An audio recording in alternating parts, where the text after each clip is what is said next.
Undoubtedly Anne Barraclough had her griefs. She lived in a hovel which no other in Creelport would condescend to inhabit.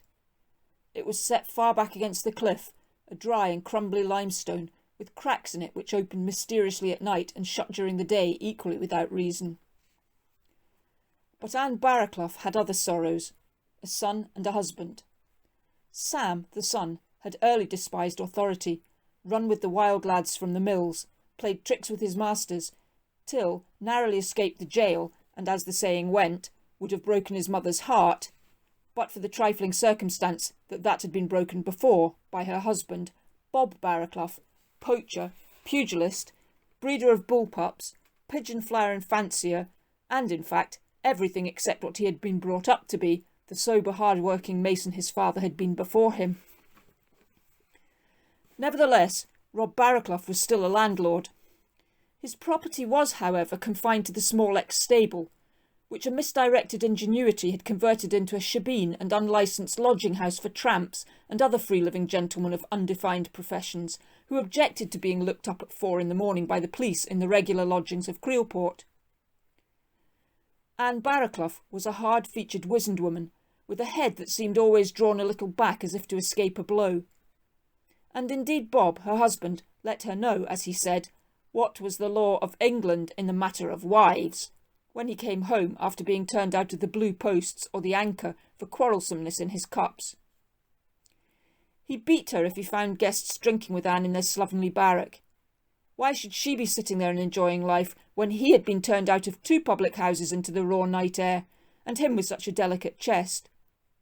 He beat her equally if there were no guests in the shebeen, and by consequence no money to furnish him out with on the following morning. Anne was idle, good for nothing, lazy, untruthful, and worse than all, she had money on the quiet, which she was keeping from her lawful husband. She was making a purse for herself, for all of which reasons Anne Barraclough must be corrected. And when Bob Barraclough was incapacitated for the performance of the duty, his son Sam kindly undertook it for him. Yes, her own son, and him she feared most, for he was more often sober. He was the more cruel, and Anne went in terror lest she should one day reveal her secret hiding-place. Yes, it was all true. Anne Barraclough at 50 was deceitful, idle, hopeless for herself, and also she had money, which with a great carefulness she was keeping away from her loving relatives, from Bob, her husband, who beat her, and from Sam, her son, who aided and abetted his father to do so. Anne Barraclough did not drink. She could not afford it.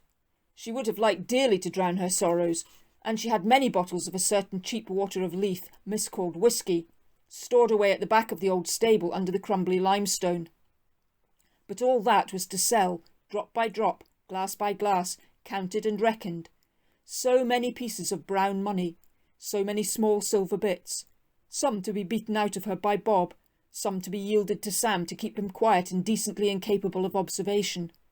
But most, especially the silver ones, little and white and jingly, were to be hid away in another place, for another purpose. What purpose? But that was Anne Barraclough's secret. Nearly all the world, that is to say all Creelport, looked askance on Anne. The Barracloughs were the worst people in its worst district. Down in Little Dublin, was the standing direction to their neighbourhood, as far down as you can, and the farther down the street you go, the tougher it gets. The Barracloughs live in the last house. After it happened, all Creelport remarked that they had always known it of Anne Barraclough. She has the look of a murderess, they said, as usual exceeding wise after the event. She looks secret, the juryman whispered in the court when they condemned her, and old Bowby of the Blue Posts, who had lost a steady customer in the deceased, voted steadily against any recommendation to mercy. But this is going too fast. It was the revealing of Anne Barraclough's secret which led to the tragedy, and so that must come first. Yet it was no dark and deadly secret after all, only that, long before the day of Bob Barraclough, Anne, his wife, had once been young and happy. He had loved her. He had told her how much along by the harbour wall, at the place where there are the fewest lights, and after they were married he had taken her to live away from in the great seaport, to which, from the deserted pier of Creelport, they could see the vessels passing up channel in a long procession. Then he had died far away from her, and when his mate called in to tell her of it and ask if she wanted his chest sent, there was a little baby girl asleep in a borrowed cradle. These things Bob Barraclough never knew, and Anne, his wife, was afraid that he would find out. That was her secret. But up yonder in Doggermouth there was a slim girlish pupil teacher who was to enter the normal college in November, and people wondered how a mere suburban lodging-house keeper, depending on the poorer class of summer visitors, could afford such an extravagance. It was a folly of Mrs. Smith's, the neighbours said over their neighbourly tea. But then Widow Smith had always been foolish about that girl. They hoped that the money was honestly come by, that was all. And Lily Smith, going to and fro every day, morning at 9, afternoon at 10 minutes past 4, to the Doggermouth public school, also thought it was very kind of Aunt Smith, the only relative she had ever known. So indeed it was, for though Anne Barraclough's secret was safe behind Widow Smith's mended spectacles, that good old woman added many little luxuries according to her means, and perhaps a little beyond, to the monthly remittance which came so regularly from the Creelport post office. Now Lily Smith was not by any means an ordinary sweet, pretty young woman. She had a mind of her own, as her father had when he took to running arms and ammunitions to the revolutionists in Cuba and died of it with his back to a wall. Just a little brown-skinned thing, with a capable mouth, a firm chin, and dark grey eyes which glittered quietly under her long lashes whenever the headmistress, Miss Priscilla Fisher, rebuked her for what was no ways her fault. Having once or twice encountered this steely and most arresting look, certain young men-pupil teachers, arrogant and over-informed young men, to whom all knowledge was an open book, very discreetly left her alone. "That Lily Smith," said Ernest Towers savagely as he experimented gingerly with his first cigar, "has no more feeling than a cat." He was wrong, but it was as well for him that he did not persevere so as to find out. But all that the world saw of Miss Lily Smith was only a trim, grey-gowned, brown-cheeked maiden, tripping like a mouse daintily along the doubtful cleanlinesses of the Doggermouth pavements, half a dozen pupils of doubtful cleanliness tagging about her skirts. Only a science master, recently appointed to the new secondary school over the way, took very much notice of her, and he merely from a window. She had a sweet smile, and he liked the quick way she had of smacking the little urchins when they muddied her dove-grey dress. This always made him laugh, and as there was not much to laugh at in Doggermouth, Mr. Henry Hurst, B.Sc., was grateful, and at 10 minutes to 9 and 10 minutes after 4 each day, he was sure to be at his window, carefully examining a test tube. Curiously enough, in order rightly to manipulate a test tube, it is necessary to arrange one's hair before a mirror, and to make certain of a cunning little upward crook of the moustache upon which Mr. Henry Hurst prided himself as upon a scientific discovery. The left side pleased him best, and so he always held the test tube sideways to the light as he examined it carefully in approved laboratory fashion. He thought that little brown Miss Lily was quite unconscious of all this, and so most people would have thought too. Yet she noticed him the very first time, remarked the device of the test tube the second, and the third she kept her head down and muttered "impudence" as she walked a little more smartly past. On this occasion she gave dirty Johnny Sams an extra shake for pulling at her portfolio, and perhaps in part he served as whipping boy to the intrusive science master across the way. But still, being a woman, or on her way thither, in a week or two it began to warm her heart to remember that her passing made a difference to somebody. In a month she would bitterly have resented his absence, and one day, when she missed seeing him by the least fraction of a second, her temper was the object of comment to her entire division of the infant class. However, the prize distribution would take place that day week, and first Miss Lily Smith, and second Mr. Henry Hurst, B.Sc., reflected that on that day they would be certain to meet face to face. The great day of the prize-giving, as usual, stirred all Doggermouth, and happened also, as usual, on the day before Christmas. For the first time since Lily Smith was a little girl, the Creelport registered letter for Aunt Smith failed to arrive at the cottage. "Something wrong at the office," said the widow, grumbling. "Them young maids there be surely more concerned with their beau than to serve Thomas out his letters to fetch, as is their duty." But the reason for the non-arrival of the registered letter was other than the beau of the girl clerks of Doggermouth. It concerned the Barracloughs of Creelport, and in especial Anne, wife of Bob and mother of San, mother too of Widow Smith's Lily. Barraclough's shebeen, down at the tough fag end of Little Dublin, had been in the way of luck, that is, of such luck as came its way. There had been a strike, and the dock labourers, thrown out of employment, spent largely upon the fiery fusel oil and raw spirits concealed at the back among the crumbling limestone. The liquor seemed indeed more than ordinarily potent. Headaches were more rapidly produced, and even strong men in that close, dry-smelling atmosphere experienced strange swimmings in the head. There was no doubt about the strength of Bob Barraclough's whisky. Yet Anne Barraclough hardly did herself justice, for a reason. It was not the responsibility of so much money in her deep under pocket, which she carried half full of sawdust to keep the coins from jingling. It was that she had a little paragraph in her breast, cut from a doggermouth paper, left by a transient customer on the previous evening.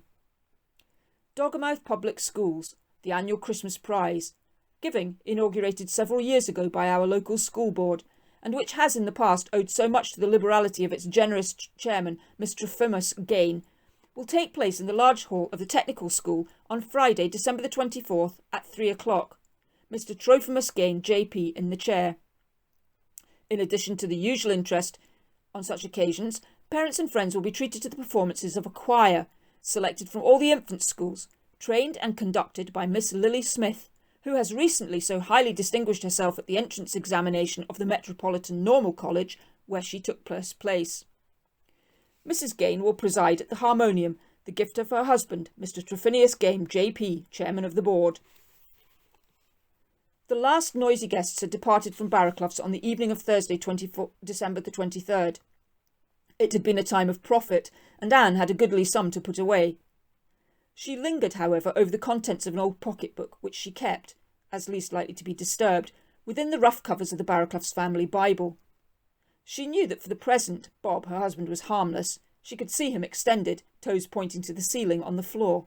She could hear him snore. She thought that Sam, her son, was out on one of his mysterious excursions.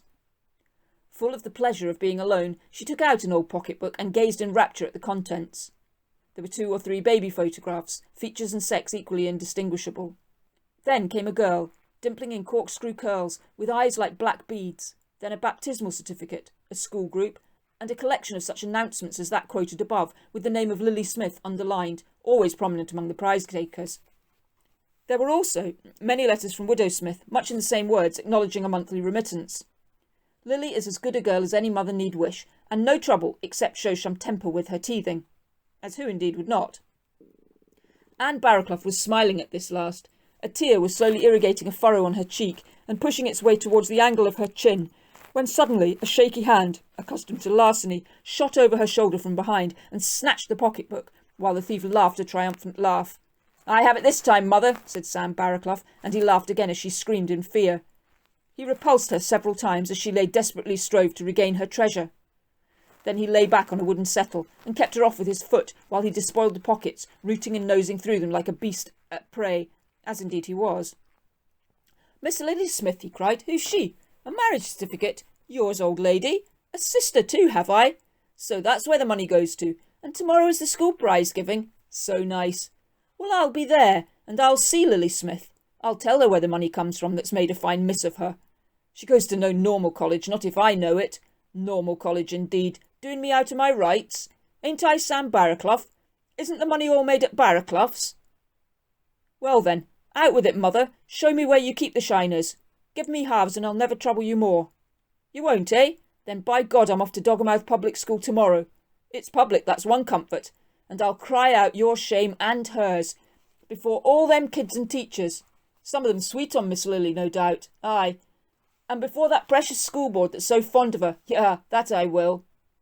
I will kill you first, said Anne Barraclough, the same glitter which lay so stilly under her daughter's lashes coming into her eyes as she looked at her son. Show me where you keep the money then, or I will, he threatened. Anne Barraclough appeared to waver. Then suddenly taking a resolve, she pointed with her hand. In there, she stammered. In there, Sam, in one of them cracks of the limestone. What? Cried Sam. Between our cellar and the Provost lime kiln? Yes, said his mother softly, just at the place where it always feels warm when you put your hand against the wall. Give me a pick, said Sam. I'll have it out, every penny of it. He laid down the pocket-book in his eagerness to search for the hoard. She snatched it up and was through the door like a shadow. The select infant choir of the Doggermouth Public Schools, trained by senior pupil teacher Lily Smith, was singing its closing hymn. Lord, a little band and lowly, we are come to sing to thee. The science master was crooking the left side of his moustache and watching the brown cheek of the conductress flush with pride and pleasure, when he saw 2 policemen enter. They looked a moment, and then the taller laid a hand on the arm of a tired woman in a rusty black, sitting by the door, a stranger in the neighbourhood. He stooped and whispered something in her ear. "What for?" she asked simply. "Murder," he answered as quietly. "They are both dead." "Who?" said Anne Barraclough, her eyes on his face. "Your son and your husband," said the policeman. "Thank God," said Anne, rising with a smile. "I'll go willing." It was long remembered as the most mysterious and difficult criminal case ever adjudged at Doggermouth Assizes. Briefly, the facts as presented to the jury were these. Anne Barraclough had had a violent quarrel with her husband and her son, both of whom brutalised her mercilessly. She fled from the house on the night of the 23rd of December. On the morning of the 24th, both were found lying dead, Sam in the limestone cellar still grasping a pick, and a considerable sum of money and silver scattered about. Nearer the door, Bob Barraclough was dead, lying on his back on the floor. The cause of the quarrel probably concerned a child born to a previous marriage, to whom it would be proved that Anne Barraclough was in the habit of remitting considerable sums monthly. The medical experts diagnosed death by poisoning, but failed to find any traces of anything specific. But the woman was a known bad character, a shebeenah, while raw spirit, chemicals and dried herbs were found on the premises. Anne Barraclough herself seemed dazed and attempted no particular defence. Her official advocate, appointed by the judge, essayed the usual appeal to the feelings, but she seemed solely anxious for him to finish. She was listening for a name, that of Miss Lily Smith. It was not mentioned in court, but was soon afterwards dragged into publicity by an enlightened and up-to-date journalism. 20 years was Anne Barraclough's portion, and as she had said to the policeman who arrested her, she went willing. She would have gone less willingly, however, had she known that Lily had lost her place the week after, and that she was left without means to take up her course at the Normal College. But Mr. Henry Hurst, B.Sc., promptly offered her another situation. He even changed his own line of life in order to do it, resuming his original role of chemist to a paper factory. Lily must go with him to Polwarth Mills as his wife. She refused time and again. After what had been printed in the papers about her mother, she would be ashamed to no man. But Mr. Henry Hurst was nothing if not scientific. He said it mattered not a straw to him who or what was her mother, or her father, or her stepfather. It was the little brown thing with the flush on her cheek that he wanted. And so, necessarily, he got her, flush and all. It was not quite 2 years before the matter was cleared up. Barracloughs passed to other tenants, a shade more reputable. But it was not long before both the husband and wife were found in an unconscious state, one on the threshold of the limestone cave, the other within. The wife died, the husband barely pulled through. The symptoms of poisoning were identical with those present in the Barraclough case. Then there came the long-refused investigation. It was a close day when the investigators arrived, among them Mr. Henry Hurst, still B.Sc., though in strict fact no longer a bachelor. It chanced that one of the doctors had brought a dog, which, tired of the vapid boredom of the day and the lack of canine society, stretched himself down on the threshold of the lime cellar, which had been Anne Barraclough's treasure house. By and by his master called. The dog slept on. He kicked him sharply in the ribs, equally in vain. The dog was dead. And Henry Hurst, nosing and searching about the cracks in the limestone, discovered the secret. There was a lime kiln on the other side of the little crag into which the original Barraclough had burrowed. As often it was in action, after Sam's explorations with the pick, deadly carbonic acid gas poured through the cracks, and falling to the floor, mounted knee-deep or higher, an unseen pool of death to all that breathed it. Thus had died Bob Barraclough and his son Sam, the latter kneeling in the pursuit of the threepenny bits which rolled about the floor. When they took Anne out of the prison and told that she was free, she said it did not matter so long as they were dead. Money was given her in the name of the Crown, to make amends for the terrible miscarriage of justice. But Anne only said, "It's very kind of the gentleman. Send it to the widow Smith at Doggermouth. Thank God I can always earn my living." And so, for the second time, Anne Barraclough went out into the darkness, this time to be heard of no more.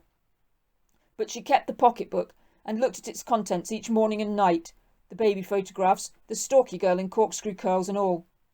"I'm glad little Lily is married," she said. "He's a good man, they say. God keeps such as I from ever coming between them."